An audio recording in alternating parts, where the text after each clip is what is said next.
السلام عليكم.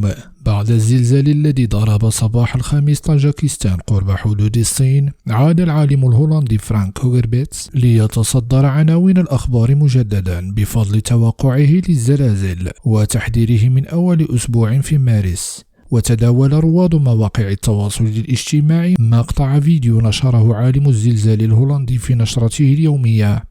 وتوقع فرانك هوغربيتس أن هناك نشاطا زلزاليا بالمنطقة الواقعة قرب الحدود الصينية، وأضاف أنه ربما تحدث هزة أرضية في الشهر الجاري، وهو الأمر الذي أثار دهشة الكثيرين نظرا لحدوث زلزال طاجكستان في الساعات الأولى من صباح 22 من فبراير. وحذر هوغربيتس من أن الأسبوع الأول من شهر مارس سيكون حرجا، وذلك في مقطع فيديو جديد، وقال إنه قد تحدث بعض الزيادة الزلزالية في الفترة ما بين 25 و 26 فبراير، لكن ربما ليس كثيرا، لافتا إلى أن الأسبوع الأول من مارس سيكون حرجا. وفي هذا الصدد أوضح: سيكون هناك هندسة كوكبية وقمرية كبيرة في 2 من مارس، نرى مجموعة من هندسة الكواكب الحرجة، وأيضا في 4 و5.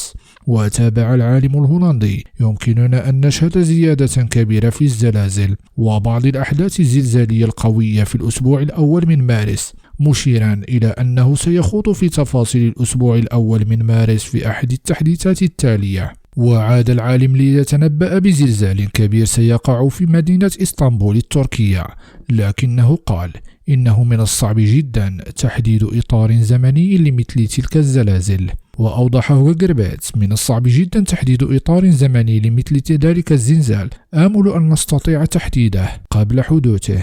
وأضاف في تغريدة أخرى: إذا كانت موضوع الكواكب واضحا مثل ما كان قبل زلزال إزميت عام 1999، فسيكون التحذير من زلزال كبير ساري المفعول. إلى اللقاء في خبر آخر. لا تنسى لايك للفيديو والاشتراك بالقناة. شكرا لكم.